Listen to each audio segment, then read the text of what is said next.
السلام علیکم ورحمۃ اللہ وبرکاتہ۔ معزز ناظرین، آج ہم سیکھیں گے وہی طلب العلم فریضۃ علی کل مسلم و مسلمہ کے تحت، یعنی کہ نماز میں کیا کیا چیزیں فرض ہیں۔ سب سے پہلے تو میں آپ کو اپنی گفتگو کو طویل نہ کرتے ہوئے پہلے تو میں فرض کا حکم آپ کو بتا دوں کہ فرض کا حکم کیا ہے۔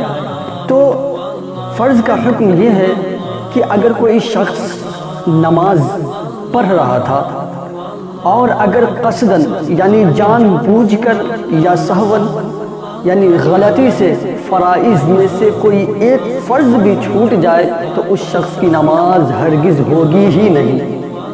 تو میں آپ کو بتا دوں کہ نماز میں جو چیزیں فرض ہیں وہ کتنے ہیں۔ تو انوار شریعت، قانون شریعت کے مطابق اور بہار شریعت کے مطابق 7 باتیں فرض ہیں، یعنی اس میں 7 باتوں کا ذکر کیا گیا ہے، اور وہی نور الازا میں 4 باتوں کا ذکر کیا گیا ہے۔ میں آپ کو بتا دوں کہ قانون شریعت، بہار شریعت اور انوار شریعت میں جو 7 چیزیں ہیں وہ یہ ہیں، یعنی 7 فرائض ہیں۔ وہ یہ ہے کہ تکبیر تحریمہ، قیام، قرات، رکوع، سجدہ، قاعدہ اخیرہ اور خروج بسنعہ۔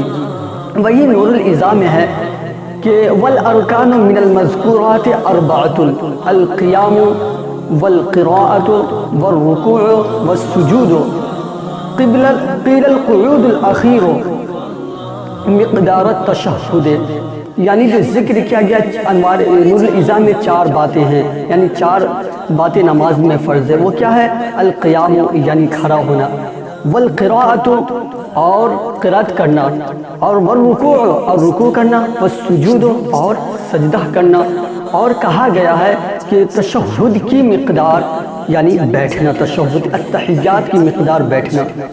تو میں آپ کو بتاؤں کہ یہ اس کا میں تھوڑا سا تفصیل کرتا ہوں، اللہ تبارک و تعالیٰ میری زبان پر کلمات الحق جاری فرمائے۔ تو اس کا سمجھنا ہر مسلمان مرد اور عورت پر فرض کیا گیا، یہی علم، یہ طلب العلم فریضۃ علی کل مسلم و مسلمہ کے تحت یہ بھی آتا ہے۔ تو میں بتا دوں کہ ان چیزوں کا جاننا ہر مسلمان مرد اور عورت عقل بالغ پر فرض ہے۔ تو میں نے بتایا تھا تکبیر تحریمہ دونوں کے تحت وہ کام کرتے ہیں۔ تو تکبیر تحریمہ یعنی سب سے فرسٹ میں جو ہم نماز نیت کرنے کے بعد جو اللہ اکبر جو کہتے ہیں تو اسے ہم لفظ اللہ اکبر کو تکبیر تحریمہ کہتے ہیں۔ جو نماز شروع کرنے کے لیے لفظ اللہ اکبر کہتے ہیں تو اسے ہم تکبیر تحریمہ کہتے ہیں۔ اور بتایا گیا تھا، اور القیام یعنی یہ عربی لفظ ہے، قیام کا مطلب ہوتا ہے کھڑے ہونا، اور کھڑے ہونے سے مقدار کیا ہے، مراد کیا ہے؟ کھڑے ہونے سے مراد یہ ہے کہ اگر کوئی شخص اتنی قوت رکھتا ہو، اتنی صلاحیت رکھتا ہو، اتنی پاور رکھتا ہو کہ وہ کھڑے کھڑے نماز پڑھ سکتا ہے، تو اگر وہ کوئی بلا عذر شرعی بیٹھ کر نماز پڑھتا ہے تو اس کی نماز ہرگز ہوگی ہی نہیں۔ ہاں، یہ مذہبی اسلام میں شریعت میں لچک نام کی کوئی شے ہے، تو اگر کوئی آدمی کھڑے ہو کر نماز نہیں پڑھ سکتا ہے تو وہ بیٹھ کر نماز پڑھے، اس کی نماز ہو جائے گی۔ ہاں، اور اگر کوئی شخص اتنی دیر بھی کھڑا ہو سکتا ہے، اتنی مقدار بھی کھڑا ہو سکتا ہے کہ صرف لفظ اللہ اکبر یعنی نیت باندھ لے تو وہ لفظ اللہ اکبر کہہ لے، اس کے بعد وہ پھر بیٹھ کر نماز پڑھے گا، یہ ہوا القیام یعنی کھڑے ہونا۔ اور بتایا جاتا ہے والقراءۃ اور قرات کرنا، یعنی کلامی مجید میں سے 3 آیات کا پڑھنا یا ایک ایسی آیت کا پڑھنا جو آیت کے 3 آیات کی مقدار ہو۔ میں آپ کو بتا دوں، سپوز ڈیٹ بالفرض مان لو قرآن پاک کی آیتوں میں سے 3 آیت ہے، 29واں پارہ ہے، بتایا جاتا ہے ثم نظر ثم عبس وبصر ثم ادبر واستکبر، یہ 3 آیات ہوئی۔ تو اگر کوئی شخص پڑھتا ہے تو ان کی نماز بلا شبہ ہو جائے گی۔ اور اگر کوئی شخص کہتا ہے الا ان اولیاء اللہ لا خوف علیہم ولا هم یحزنون، تو یہ ان 3 آیات کی مقدار ہے۔ تو اگر کوئی شخص یہ ایک آیت بھی پڑھ لے تو اس کی نماز ہو جائے گی، اور اگر کوئی شخص 3 آیت جو پڑھے گا اس کی بھی نماز ہو جائے، یعنی کم از کم 3 آیت کا پڑھنا ہے یا ان 3 آیت کی مقدار ایک ایسی آیت پڑھی جائے جو آیت کے 3 آیت کی مقدار ہو جائے تو بلا شبہ نماز ہو جائے گی۔ اور افضل و بہتر یہ ہے کہ وہ سورہ پڑھا جائے یا وہ آیات پڑھی جائے جو آیت کے الفاظ تلفظ ان کا درست ہو۔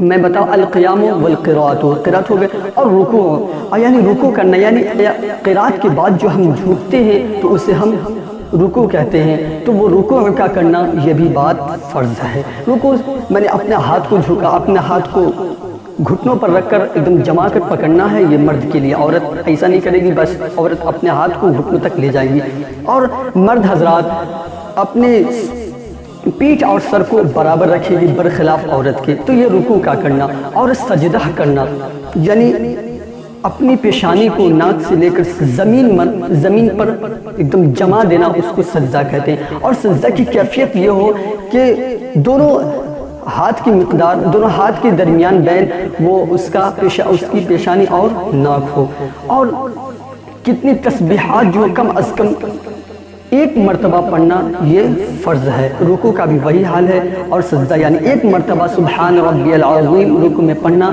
یہ فرض ہے، کم از کم ایک مرتبہ۔ اور اگر کوئی شخص سبحان ربی العظیم نہیں کہہ سکتا تو سبحان ربی الکریم بھی کہہ سکتے ہیں۔ اور پھر سجدہ کا کرنا، سجدہ میں بھی وہی سبحان ربی الاعلیٰ ایک مرتبہ پڑھنا یہ فرض ہے، اور 3 مرتبہ پڑھنا یہ سنت ہے۔ اور سجدہ میں جو 100% میں سے 45% آپ مان لو کہ لوگ سجدہ ان کا صحیح نہیں ہوتا، یعنی انگلی وہ قبلہ کی رخ نہیں ہوا کرتا ہے۔ ایک انگلیوں میں سے ایک انگلی کا قبلہ کی رخ ہونا یہ فرض ہے، اور دونوں پاؤں کی 3 انگلیوں کا قبلہ کی رخ ہونا یہ واجب ہے۔ اور اگر کوئی شخص ایک بھی انگلی اگر قبلہ کی رخ اگر جان بوجھ کر یا قصدن سے اگر نہیں کرتا ہے، اور اس کی انگلی جو قبلہ کی رخ نہیں ہوگی تو وہ اس کی نماز ہوگی ہی نہیں۔ اور اگر کوئی شخص دونوں پاؤں کی تینوں انگلیوں کا اگر قبلہ کی رخ جان بوجھ کر نہیں کرتا ہے تو اس پر نماز واجب الاعادہ ہو جائے گا، یعنی جان بوجھ کر نماز واجبات میں سے کسی ایک واجب کو بھی اگر کوئی شخص ترک کرتا ہے، چھوڑ دیتا ہے، اگنور کرتا ہے تو اس کی نماز، اس کو واجب الاعادہ یعنی نماز کا لوٹانا اس شخص پر واجب ہو جائے گا۔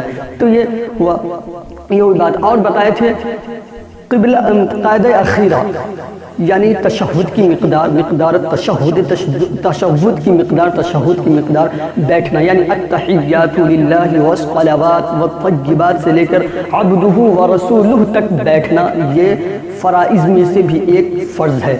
اور میں بتایا تھا 7ویں بات وہ یہ کہ خروج بصنعہ یعنی اپنے فعل اور کام سے نماز سے نکلنا، اپنے ارادے سے نماز سے نکلنا یہ بات بھی فرض ہے۔ تو ان تمام باتوں کا یعنی 7 باتوں کا جاننا ہر مسلمان مرد اور عورت پر یہ باتیں فرض ہے۔ امید کرتا ہوں کہ سہل سی اردو تھی، آسان سی باتیں تھی، یہ جان لینی چاہیے۔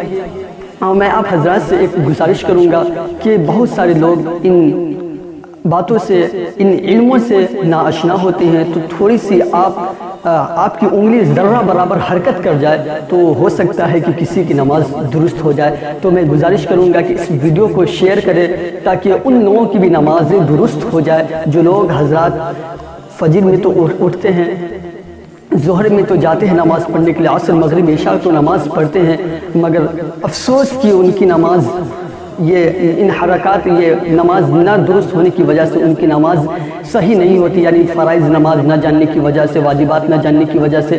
تو میں آپ حضرات سے گزارش کرتا ہوں کہ اس ویڈیو کو شیئر کریں تاکہ تمام حضرات ان علموں سے آشنا ہو جائے جو حضرات کے آشنا نہ ہو، پھر آپ